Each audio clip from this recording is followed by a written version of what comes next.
Hi, I'm Noah. Today I'm going to tell you my story. But before I continue, please like, share, and subscribe to hear more stories like this. Dad's coming to the wedding, my sister Olivia said, her voice trembling slightly over the phone. And? I replied, trying to sound casual while my stomach twisted into knots. And I want you there too. Please, Noah, it's my wedding.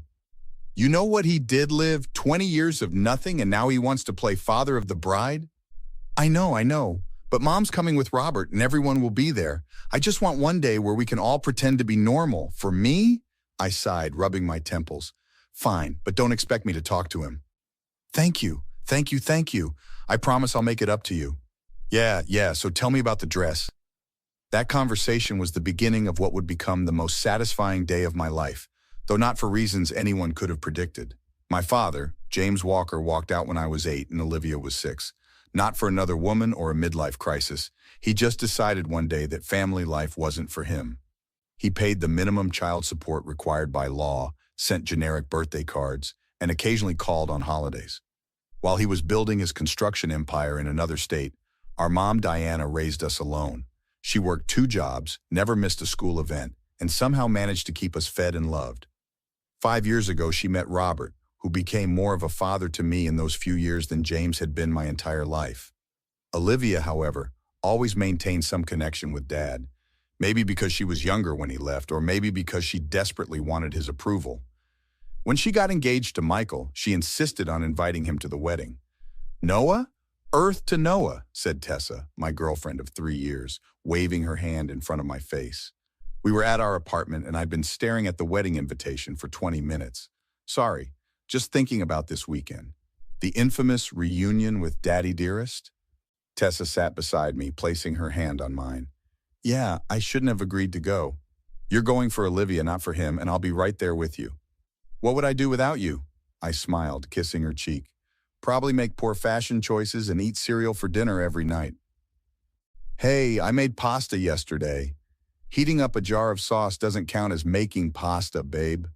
The rehearsal dinner was the first time I'd seen my father in person in over 15 years. He'd aged gray hair replacing what once was black, wrinkles etched around his eyes, but the cold, dismissive expression remained unchanged. Noah, he nodded curtly as we were seated at neighboring tables. James, I replied, refusing to call him Dad. My mother touched my arm gently. Be nice, she whispered. I am being nice. I showed up, didn't I? Robert squeezed Mom's hand. Diana, let's say hello to the Hendersons. As they walked away, Tessa leaned in. That's your dad? He looks like a villain from a soap opera. That made me laugh, breaking the tension. Right? All he needs is a cat to stroke menacingly. Across the room, I saw Olivia flitting between guests, radiant in her pre-wedding glow. Michael, her fiancé, followed like a lovesick puppy. They were perfect together, both kind, ambitious people who genuinely supported each other. The dinner passed without incident. Dad made small talk with his old friends, mostly ignoring me. I did the same, focusing on catching up with relatives I actually liked. Until dessert. So, Noah, my father's voice carried across the tables. Olivia tells me you're in marketing now? The room quieted as people sensed the undercurrent of tension. Digital marketing? Yes. My agency just landed the North Star account. Always thought you'd go into something more substantial, like law or medicine. Well, you weren't around to offer career advice, were you? Tessa squeezed my knee under the table, our signal for deep breath. My father chuckled, but it didn't reach his eyes. Still holding grudges, I see. Your sister managed to move past it. Olivia shot me a pleading look from across the room. Different people process abandonment differently, I replied evenly. Speaking of which, congratulations on your 3rd divorce. Consistency is a virtue, I guess. Several people coughed uncomfortably. Noah, Mom hissed. What? Just making conversation. My father's face darkened, but before he could respond, Michael stood and tapped his glass. If I could have everyone's attention, I'd like to thank you all for coming. Crisis averted, for now. Later that night, back at our hotel room, Tessa brushed her teeth while I paced. You did good, she said between rinses. I almost lost it. But you didn't. 1 day down, 1 to go. He's going to say something tomorrow. I know it. And if he does, you'll handle it. You're not that scared little boy anymore, Noah. I paused, meeting her eyes in the mirror. When did you get so wise? I've always been wise. You were just too busy being handsome to notice. The wedding day arrived, sunny and perfect. The ceremony was beautiful. Olivia stunning in white, Michael tearing up as she walked down the aisle on our father's arm. I pushed down the bitterness that rose in my throat. At the reception, I gave my best man speech, focusing on my sister and our childhood together, carefully omitting any mention of our father. People laughed, cried, and applauded. I caught Mom wiping away tears, and even Robert looked emotional. "That was lovely," said Aunt Patricia, hugging me afterward. "Thanks, I meant every word." "Your sister's lucky to have you. Not everyone gets a brother who steps up when others step out." I knew exactly who she meant by others. The reception continued. Dinner was served, champagne flowed, and the dance floor filled. I was beginning to think we might actually make it through without incident when my father tapped the microphone after the father-daughter dance. "I'd like to say a few words." My stomach dropped. This wasn't on the program. "As many of you know, I haven't been the most present father," he began, drawing uncomfortable laughs. "Work took me away from my family more than I'd have liked." The audacity of this rewriting of history made my blood boil. But seeing my daughter today, so successful and beautiful, I know Diana did a wonderful job raising her. Mom shifted uncomfortably beside me. "And Noah," he continued, turning to me. "Well, Noah's always been challenging." The room went silent. Even as a boy, so emotional, so needy, always crying when I'd leave for work trips. Not like Olivia, who understood Daddy had important things to do. Tessa gripped my hand tightly. "I remember when he was about 10. He called my office crying because some boys at school were picking on him. Wanted me to drive 4 hours to comfort him. Can you imagine?" People were exchanging awkward glances now. Olivia looked horrified. "I told him to man up, handle it himself. Looks like he never really did, though. Still holding grudges, still playing victim. Some men just never grow up, right?" He raised his glass, smiling as if he'd told a charming anecdote, instead of attempting to humiliate me in front of everyone I cared about. I stood slowly, my chair scraping loudly against the floor. The room held its breath. "Funny story," I said, voice steady despite my racing heart. "Let me tell you what actually happened when I was 10. My father's smile faltered. "I didn't call because kids were picking on me. I called because Mom was in the hospital after her car accident. She was in surgery, and I was alone with Olivia at the neighbor's house, terrified our mom might die." Gasps rippled through the crowd. "And you didn't tell me to man up. You said, and I quote, 'I'm in a meeting, Noah. Call your grandparents.' Then you hung up. My grandparents lived 3 states away. I was 10. My father's face had gone pale. "Mom survived, thankfully. No thanks to you. And that important meeting? It was golf with clients, according to your secretary when I called back." "That's enough, Noah," my father snapped. "No, I don't think it is. Since we're sharing stories, let's talk about how you missed every birthday, every graduation, how you'd promised to visit and never show up, how you'd send checks instead of showing up for Christmas."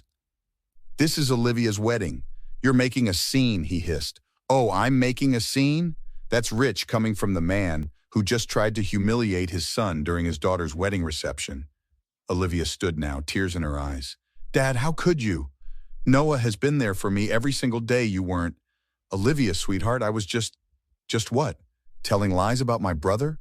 The one who attended every dance recital, who helped me with homework, who threatened my first boyfriend when he broke my heart?" Michael joined her, arm protectively around her waist. "Sir, I think you should sit down." My father looked around, suddenly realizing he'd miscalculated. The room wasn't laughing with him. They were staring in shock and disapproval. "I was just telling a funny story," he muttered. My mother stood next. "No, James, you were being cruel as usual. I've kept quiet for years about your behavior to protect the children, but they're adults now. Everyone should know exactly who you are. Diana, you didn't work too much. You chose to leave. You chose another family in Colorado while still married to me. You chose to ignore your children's calls and letters. You chose to be absent." The room erupted in murmurs. "Another family?" Olivia whispered. Mom nodded. "Half-siblings you've never met. I found out years later but decided not to burden you with it." My father stood, adjusting his tie nervously. "This is inappropriate. I'm not going to stand here and be attacked." "No, you prefer to do the attacking, don't you?" I said. "But only when you think you have the upper hand. How's it feel being on the receiving end for once?" "I paid for this wedding," he sputtered. "Actually," Michael interjected, My parents and I paid for most of it. Your contribution covered the flowers. Aunt Patricia slow clapped from her table. Bravo, James. Decades of neglect and you bought some centerpieces. Father of the year. The dam had broken. Relatives and friends who'd witnessed our childhood began sharing their own stories.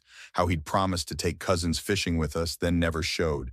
How he'd skipped Mom's father's funeral despite them being close. How he'd borrowed money from family members and never repaid it. My father grabbed his jacket. This is ridiculous. I'm leaving. Just like you always do, I called after him. He stormed toward the exit, but Olivia blocked his path. You know what, Dad? I spent my whole life making excuses for you. Telling myself you were just busy, just stressed, just misunderstood.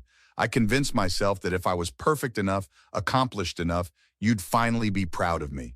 I am proud of you, Olivia. It's your brother who... Don't you dare try to pit us against each other again. Noah was more of a father to me than you ever were.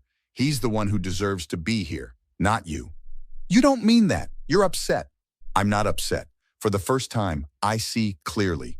Please leave. You've done enough damage. The silence was deafening as he looked around the room, finding no allies. Finally, he straightened his shoulders and walked out without another word. The door had barely closed behind him when Olivia collapsed into my arms, sobbing. I'm so sorry, Noah. I never should have invited him. I held her tight. Hey, it's your wedding. You wanted your dad here. I understand. But he's not my dad, not really. You're the one who's always been there. Michael approached tentatively. Should we take a break? Maybe cut the cake later? Olivia wiped her tears, determination replacing sorrow. Absolutely not. I'm not letting him ruin one more day of my life. She turned to the stunned crowd. Everyone, the night continues. DJ, hit it. As Don't Stop Believing filled the room, people gradually returned to celebrating, the tension dissolving into relieved laughter and dancing. Tessa found me at the bar. You okay? Surprisingly, yes. Better than I've been in a long time, actually.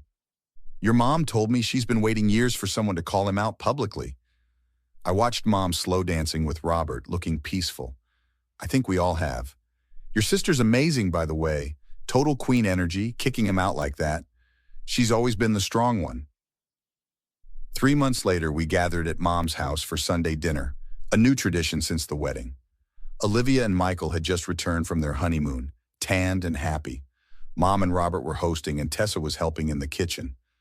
Mail came for you, Olivia said, handing me an envelope. It was from my father's company addressed to me. Inside was a check for a substantial amount and a note. Your portion of the inheritance. Consider us even. I showed it to Olivia. Did you get one too? She nodded. Yesterday, with the same note. What are you going to do with yours? I asked.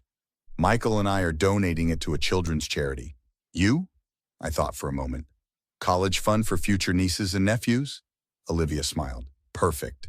Dinner's ready, Mom called. As we gathered around the table, the people who'd actually been there for each other through everything, I realized something. We didn't need him. We never had. So, I said, raising my glass, to family, the real kind. To family, they echoed. That night, as Tessa and I drove home, she asked, do you think you'll ever forgive him? Honestly, no. Some things can't be fixed with a check and a half-hearted apology. And you're okay with that? I thought about Olivia's strength at the wedding, Mom's happiness with Robert, and the peaceful feeling in my chest where anger used to live. Yeah, I'm more than okay with that. So now I'm curious. Have you ever had to cut someone toxic out of your life, even if they were family? What was your breaking point?